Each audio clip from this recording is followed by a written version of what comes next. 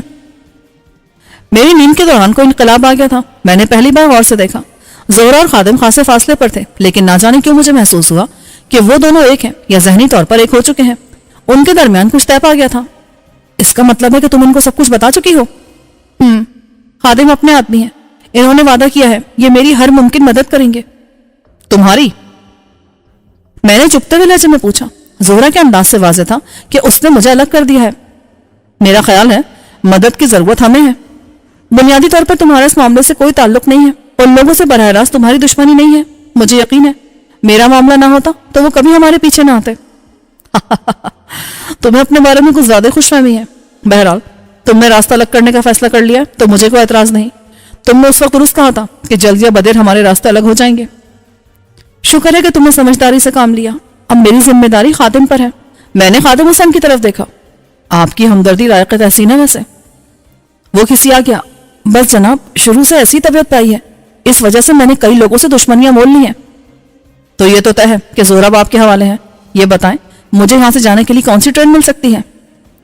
Train تو اب صبح 10 بجے گزرے گی، اس میں آپ سماسٹا تک جا سکتے ہیں۔ وہاں آپ کو ملک کے کسی بھی حصے کے لیے ٹرین مل جائے گی۔ شکریہ سید صاحب، کیا میرے لیے چند ملبوسات اور ایک بیگ کا بندوبست ہو سکتا ہے؟ بیگ تو مشکل نہیں، ہاں کپڑوں میں مسئلہ ہو سکتا ہے۔ یہ چھوٹا سا قصبہ ہے، درزی اور انسلے کپڑے مل جائیں گے، لیکن ریڈی میڈ سوٹ ملنا مشکل ہے۔ کوشش کریں درزی 1-2 جوڑے بنا کر دے دے اور ایک سینڈل مل جائے، میں ان سب چیزوں کی ادائیگی کر دوں گا۔ اس نے شاکی نظروں سے میری طرف دیکھا۔ جناب آپ میرے مہمان ہیں، مجھے یوں بے عزت نہ کریں، جو ممکن ہوا میں کروں گا۔ وہ اٹھ کر باہر نکل گیا۔ اس کے جانے کے بعد زہرا شرمندہ نظر آنے لگی۔ اس نے وضاحت کرنے کی کوشش کی۔ میں نے سوچا تم نے ٹھیک ہی کہا تھا، مرنے والے کے ساتھ۔ وضاحت کی ضرورت نہیں ہے، تم اپنے مستقبل کے بارے میں فیصلہ کرنے کے لیے پوری طرح آزاد ہو۔ پھر بھی تم نے میری جان بچائی، 1 بار نہیں 2 بار، اور مجھے کتنی کوشش کر کے یہاں تک لائے۔ وہ میرا فرض تھا انسان ہونے کے ناطے۔ میں تم سے اس کا صلہ طلب نہیں کرا تھا، بلکہ مجھے خوشی ہو رہی ہے اگر خادم حسین تمہارا رفیق بن جائے تو۔ تم سوچ رہے ہوگے میں نے اتنی عجلت کیوں کی اور تم سے مشورہ لیے بغیر اتنا بڑا قدم اٹھا لیا۔ میں زیادہ سوچنے کا عادی نہیں ہوں۔ سچی بات ہے کہ مجھے اب اس موضوع سے کوفت ہو رہی تھی۔ کیا مجھے چائے نہیں ملے گی؟ ابھی لاتی ہوں۔ وہ جلدی سے اٹھ کر اندر چلی گئی۔ میں سیلاب پر بہنے والے تنکوں کسی بے بسی سے حالات کے دھارے پر بہتا جا رہا تھا۔ ہر نئے دن میرے لیے نئے حالات ہوتے تھے، نئے واقعات، نئے کردار اور نیا ماحول، بلکہ احساسات تک بدل جاتے تھے۔ زہرا اس کی ایک مثال تھی۔ بہرحال اس سے مجھے اب کوئی شکوہ تھا بھی تو وہ بہت معمولی سا تھا، چند منٹ سے زیادہ میرے دل میں نہ ٹک سکا۔ وہ چائے بنا کر لائی۔ اس نے چادر کے بجائے باریک سا دوپٹہ لے رکھا تھا اور یوں بے تکلفی سے مکان میں گھوم پھر رہی تھی جیسے وہ اس جگہ کی مالکن ہو۔ خادم کے سامنے میں نے پوچھنا مناسب نہیں سمجھا تھا۔ تم دونوں کے انداز سے لگ رہا ہے کہ تم اپنے مستقبل کے بارے میں کوئی فیصلہ کر چکے ہو۔ ہاں یہ درست ہے۔ کیا تم اس کی باتوں پر یقین کر سکتی ہو؟ ہاں اس کی باتوں سے تو لگتا ہے کہ وہ سچا ہے۔ گڈ، اگر تم مطمئن ہو تو میں بھی یہاں سے مطمئن جاؤں گا، نیک خواہشات کے ساتھ۔ خادم حسین 2 گھنٹے بعد آیا۔ اس کے ساتھ قصبے کا درزی تھا۔ اس نے میرا ناپ لیا اور یقین دلایا کہ صبح تک 2 سوٹ مجھے تیار ملیں گے۔ خادم حسین 2 جوڑی جوتے اور ایک پشاوری چپل لائے تھا۔ جوتوں میں سے ایک مجھے فٹ آ گیا، پشاوری چپل بھی ناپ کی تھی۔ اس نے میرے لیے اپنے پاس سے ایک سفری بیگ بھی نکال لیا تھا۔ وہ واضح طور پر مجھے جلد از جلد یہاں سے روانہ کرنے کے موڈ میں تھا تاکہ زہرا پر اس کا قبضہ ہو سکے۔ میں نہیں جانتا تھا کہ اس کے عزائم کیا ہیں۔ زہرا باورچی خانے کی طرف تھی، اسی لیے میں نے اس سے بات کر لینا مناسب سمجھا۔ خادم حسین صاحب، میں کھل کر بات کروں گا، زہرا کے لیے آپ کا کیا ارادہ ہے؟ شادی کا۔ وہ بلا جھجک بولا، میں نے مسجد کے مولانا سے بات کر لی ہے، آج عشاء کے بعد ہمارا نکاح پڑھایا جائے گا۔ میں یہ سن کر کشمکش میں پڑ گیا۔ کیا زہرا نے اسے اپنے بارے میں یہ نہیں بتایا تھا کہ اسے بیوہ ہوئے محض 48 گھنٹے گزرے تھے اور وہ عدت پوری کیے بغیر کسی سے شادی نہیں کر سکتی تھی؟ میرے ہچکچانے کی وجہ یہ تھی کہ اگر زہرا نے غلط بیانی کی تھی تو میری طرف سے سچائی کے اظہار کو ان دونوں کی جانب سے نہ جانے کس نظر سے دیکھا جاتا۔ میں سوچ کر بولا، سید صاحب، فرض کریں مستقبل میں آپ کو پتا چلتا ہے زہرا نے آپ سے کسی معاملے میں غلط بیانی کی ہے تو آپ کا رد عمل کیا ہوگا؟ وہ سوچ میں پڑ گیا، پھر ایک طویل سانس لے کر بولا، شہباز صاحب، میں آپ سے چھپاؤں گا نہیں، میں زہرا کو پسند کرنے لگا ہوں، اور جب وہ مجھے اپنے بارے میں بتا رہی تھی تو مجھے شک تھا اس نے بہت ساری باتیں غلط بتائی ہیں یا مجھ سے چھپائی ہیں۔ اپنی شادی کے بارے میں اس نے کیا بتایا؟ یہی کہ اس کا شوہر مر چکا ہے۔ درست، لیکن اسے مرے ہوئے صرف 2 دن ہوئے، تو سید صاحب آپ سمجھ سکتے ہیں 4 ماہ 10 دن سے پہلے زہرا کی آپ سے شادی اس ملک کے قانون اور مذہب کی رو سے ممکن نہیں ہے۔ اس کا چہرہ تشویش زدہ ہو گیا۔ اس نے مکان کی طرف دیکھا اور دھیمی آواز میں بولا، زہرا نے مجھے یہ بات نہیں بتائی۔ سید صاحب، زہرا اچھی عورت ہے، اس نے زمانے کے بہت دکھ سہے ہیں اور میں گواہی دے سکتا ہوں کہ یہ بنیادی طور پر اچھی عورت ہے۔ ملک صاحب، میں نے بھی دنیا دیکھ رکھی ہے۔ ایک اسٹیشن ماسٹر کو جتنے کردار اور آدمی دیکھنے کا موقع ملتا ہے شاید ہی کسی اور کو ملتا ہو۔ خادم حسین نے بڑک ماری تھی، ورنہ زہرا کے ہوش ربا حسن نے اسے اپنا اسیر کر لیا تھا، مگر میں نے اپنے طور پر درست فیصلہ کیا، انہیں معاشرتی اور مذہبی حدود توڑنے سے بچا لیا تھا۔ زہرا کے مقدر میں جو ہوگا وہ اسے مل کر رہے گا۔ خادم حسین اندر چلا گیا۔ اس علاقے میں بجلی نہیں تھی، اس نے کیروسین لیمپ لگا رکھے تھے، ان کی تیز روشنی سے صحن جگمگا رہا تھا۔ کچھ دیر بعد اندر سے زہرا کے تیز لہجے میں بولنے کی آواز آئی، تم نے ابھی سے اپنی بات بدل دی؟ خادم حسین نے دبی زبان میں کچھ کہا۔ زہرا پھر چلانے لگی، تمہیں اس پر اعتبار ہے، مجھ پر نہیں، بکواس کرتا ہے وہ۔ ظاہر ہے روز سخن میری طرف تھا۔ زہرا آتش فشا بنی باہر آئی، ذلیل کمینہ آدمی، میں نے تمہارا کیا بگاڑا تھا جو تم نے؟ بکواس بند کرو، کیا تم نے مجھے بتا کر ان سے جھوٹ بولا تھا؟ اور جھوٹ بھی اس معاملے میں جس میں دوسروں کو سراسر دھوکہ دیا جا رہا ہوں، اور میرے سامنے کو غلط کام کرے تو میرا فرض ہے کہ میں اسے ٹوکوں۔ اگر میں اصول پسند نہ ہوتا تو تم راناؤں کے قبضے میں ہوتی یا تمہاری لاش ویرانوں میں پڑی ہوتی۔ خادم حسین باہر آیا، زہرا تم بلا وجہ غصہ کر رہی ہو، میں تم سے ناراض نہیں ہوں، لیکن شکوہ ہے، تم نے مجھے شروع سے کیوں نہیں بتایا؟ اس کے لہجے میں شکوہ تھا۔ سن لیا تم نے؟ زہرا تم بلا وجہ ایک اچھے شخص سے سچ چھپا رہی ہو۔ وہ کچھ دیر کھڑی ہونٹ کاٹتی رہی، پھر ایک دم روتی ہوئی اندر چلی گئی۔ میں نے خادم کو آنکھ سے اشارہ کیا کہ وہ اس کے پاس جائے اور اسے منائے۔ وہ اندر چلا گیا تو میں بھی اپنے کمرے میں آ گیا۔ 9 بجے خادم حسین کھانا لے آیا۔ زہرا نہیں آئی تھی، گویا خادم حسین نے ابھی سے اسے اپنی حرم میں سمجھ لیا تھا۔ کھانے میں پرتکلف مرغ مسلم اور بکرے کے گوشت کا سالن تھا، دیسی خمیری روٹیاں تھیں۔ صبح کا ناشتہ ہضم ہو چکا تھا، اس لیے میں نے ڈٹ کر کھایا۔ حکیم قادس کے علاج کے بعد سے میری بھوک کھل گئی تھی۔ کھانے کے بعد زہرا چائے لے کر آئی تو اس کے چہرے پر شرمندگی تھی۔ میں شرمندہ ہوں، میں نے تمہیں غلط الفاظ سے پکارا۔ میں نے تمہیں پہلے معاف کر دیا ہے، ورنہ میں اس وقت یہاں نہیں ہوتا۔ میں لائن مین کے گھر جا رہی ہوں، اب جب تک میری عدت کا وقت نہیں گزر جاتا میں وہیں رہوں گی۔ یہ تو اچھی بات ہے، اس کا مطلب ہے کہ خادم حسین عقل مند آدمی ہے۔ شہباز، میں تمہاری شکر گزار ہوں، اور اس بار تم نے مجھے دائمی گناہ سے بچا لیا، میری کمزوری آڑے آ رہی تھی۔ یہ کہہ کر وہ کمرے سے نکل گئی۔ رات ٹھنڈی تھی، اس لیے میں نے پاؤں کی طرف رکھی چادر اوڑھ لی۔ دن بھر سونے کے بعد مجھے خاصی دیر تک نیند نہیں آئی تھی، شاید میں 2 یا 3 بجے سویا تھا۔ صبح 8:30 بجے مجھے خادم حسین نے بیدار کیا۔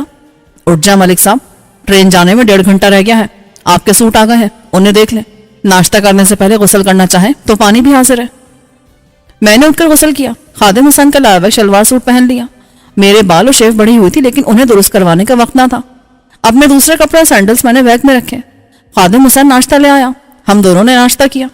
اس کے بعد میں نے خادم کو کپڑوں اور جوتوں کی قیمت دینے کی کوشش کی تو اس نے صاف انکار کر دیا۔ اس سے بہتر ہے ملک صاحب کہ آپ مجھے براہ راست ذلیل کر دیں۔ لا حول ولا قوت، ایسی آسان فراموشی کی امید آپ مجھ سے رکھتے ہیں؟ تب پھر ایسی بات نہ کریں، چلے جیسے آپ کی خوشی۔ میں نے تھک کر ہار مان لی۔ 9:30 بجے زہرا آئی تھی، وہ مجھ سے الوداعی ملاقات کرنے آئی تھی۔ جب میں بیگ اٹھا کر جا رہا تھا تو اس کی آنکھوں میں آنسو تھے۔ وہ میرے ساتھ اسٹیشن تک جانا چاہتی تھی، لیکن میں نے منع کر دیا۔ زہرا، تمہیں محتاط رہنا ہوگا، یہ جگہ پہلوان کے گاؤں سے زیادہ دور نہیں ہے۔ وہاں کو کوئی فرد اس طرف آیا اور تم پر نظر پڑ گئی تو تم سوچ سکتے ہو کہ کیا ہو سکتا ہے۔ زہرا کی رنگت پیلی پڑ گئی۔ میں باہر نہیں جاؤں گی۔ اسی میں تمہاری بہتری ہے، باہر جاؤ بھی تو خود کو چھپا کر۔ میری نیک تمنائیں تمہارے ساتھ ہیں۔ پلیٹ فارم پر چند افراد تھے جو ٹرین کا انتظار کر رہے تھے۔ خادم حسین اپنے دفتر میں مجھے لے آیا، اس نے ٹکٹ بھی بنوا دیا۔ 4 گھنٹے بعد اب سما سٹا میں ہوں گے، وہاں آپ کو کوئی اپ ٹرین مل جائے گی۔ تقریباً ساری ہی ٹرینیں وہاں رکتی ہیں، زیادہ سے زیادہ 12 گھنٹے میں آپ راولپنڈی میں ہوں گے۔ میں آپ کا شکر گزار ہوں سید صاحب۔ شکر گزار تو مجھے ہونا چاہیے جناب۔ اس کا ایک ہی طریقہ ہے، آپ زہرا کا خیال رکھیں، اور ایک مشورہ اگر آپ مانیں تو اس جگہ سے جلد از جلد چلے جائیں۔ میں نے بھی یہی سوچا ہے، تبادلے کی درخواست میں نے پہلے ہی دے دی تھی۔ ویسے بھی زہرا کو میں شادی ہوتے ڈیرہ غازی خان لے جاؤں گا، میرا آبائی شہر ہے۔ ڈیرہ غازی خان شکرگڑھ سے خاصے فاصلے پر واقع ہے، زہرا وہاں زیادہ محفوظ رہتی۔ ٹرین 20 منٹ کی تاخیر سے آئی تھی، اس کا اسٹاپ 2 منٹ کا تھا۔ ٹرین پر چڑھنے سے پہلے خادم حسین میرے گلے لگا، بہت محتاط رہیے گا، وہ بہت شفاق لوگ ہیں۔ آپ فکر نہ کریں ملک صاحب، میرے بازو بھی کمزور نہیں ہیں۔ اس نے مونچھوں کو تاؤ دیا۔ وہ بازوؤں کی نہیں، بارود کی زبان میں بات کرنے والے لوگ ہیں، اور جو لوگ ان کے پیچھے ہیں وہ اور بھی زیادہ خطرناک ہیں۔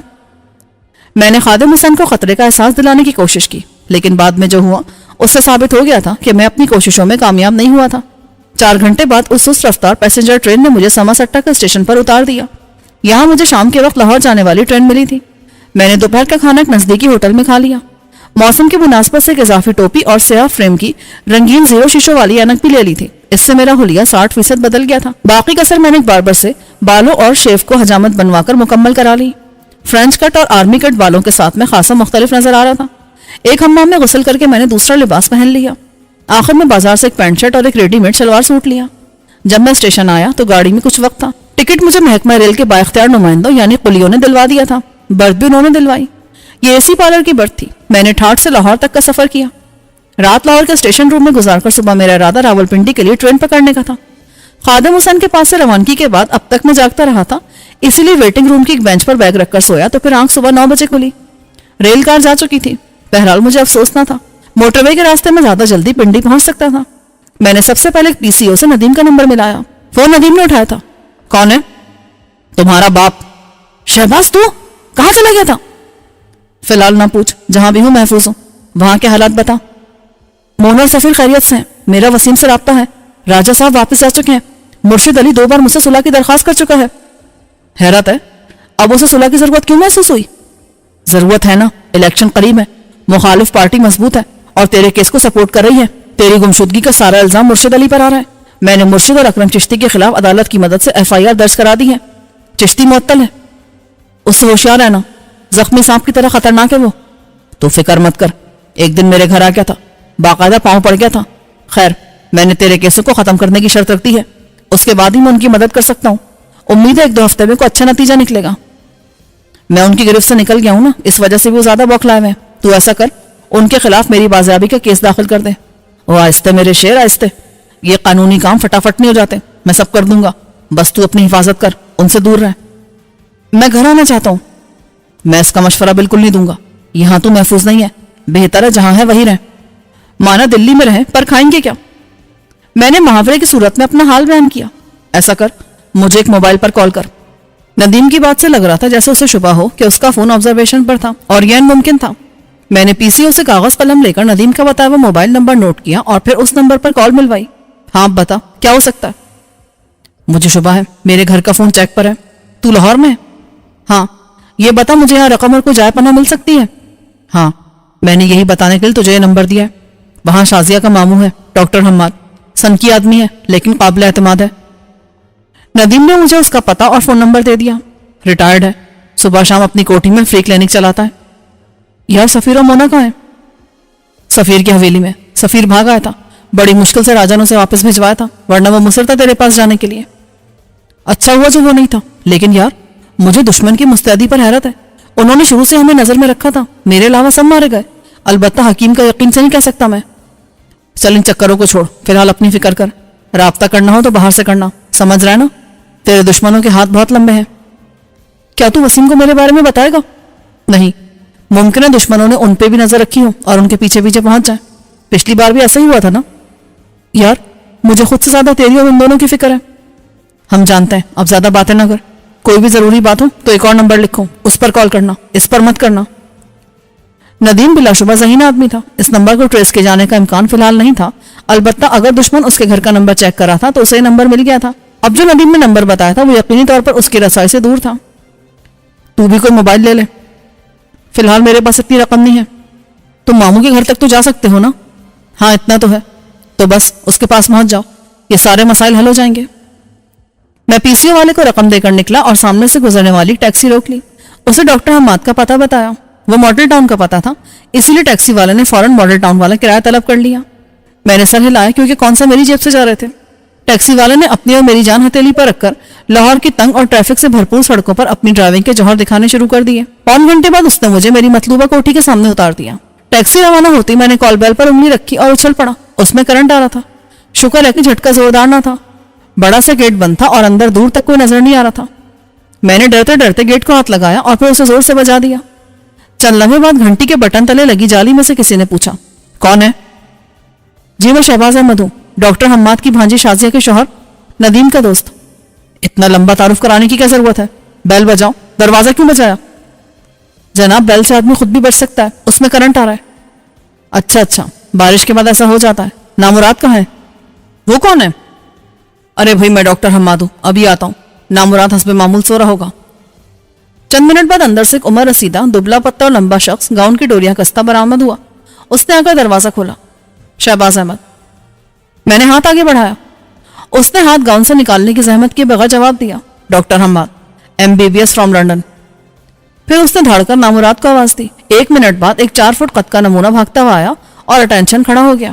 نمونہ میں نے اسے یوں کہا کہ اس نے خٹک ڈانس کرنے والوں کا گھیردار سا لباس پہن رکھا تھا اور زلفیں بھی اس کی لمبی تھی, بس ایک تلوار کی کمی تھی. ڈاکٹر نے اس سے پوچھا, کہاں مر گیا تھا؟ میں غسل خانے میں تھا. اچھا,